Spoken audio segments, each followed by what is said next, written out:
छत्तीसगढ़ के लिए आज का दिन महत्वपूर्ण, चूंकि आज साय कैबिनेट की बैठक होने जा रही है। दोपहर 3 बजे मंत्रालय में यह बैठक होगी। मानसून सत्र की तैयारियों को लेकर इसमें चर्चा होगी।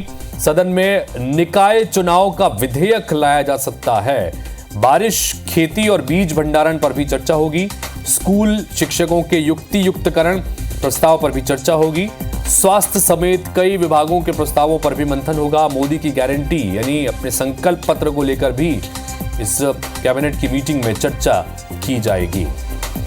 तो बारिश, खेती, बीज भंडारण ये प्रमुख बातें हो सकती हैं। उसके अलावा स्कूल के लिए और नियुक्तियां जो टीचर्स की जा रही हैं उसको लेकर भी चर्चा हो सकती है।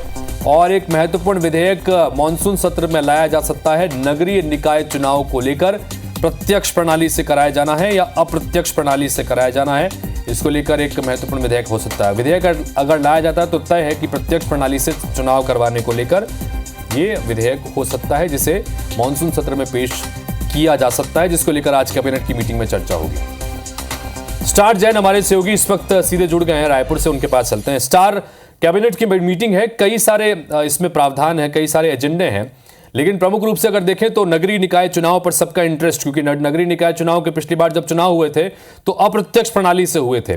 बीजेपी ने तब भी इसका विरोध किया था। इस बार उस प्रणाली में बदलाव हो सकता है। और भी क्या कुछ खास रह सकता है कैबिनेट की मीटिंग में?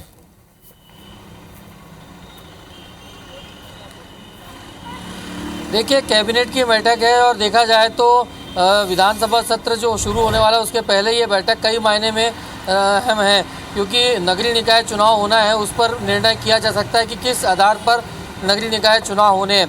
क्या सीधे चुनाव होंगे या इनडायरेक्ट, यानी आम जनता सीधा महापौर चुनेगी या पार्षद महापौर चुनेंगे।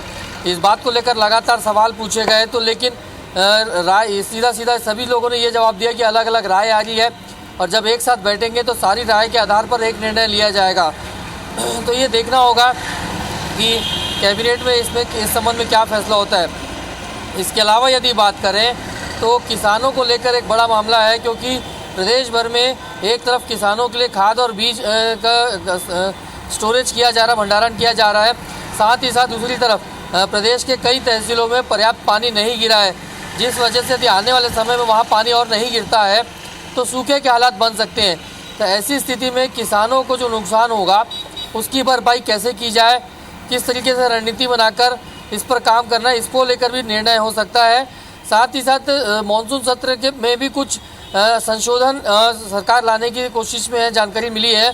तो उन संशोधन पे जो विधेयक से संशोधन होना है उस पर भी कुछ निर्णय हो सकते हैं। स्टार, ठीक है, आप नजर बना के रखिए, चूंकि अगली खबर है महत्वपूर्ण, रायपुर से जुड़ी हुई।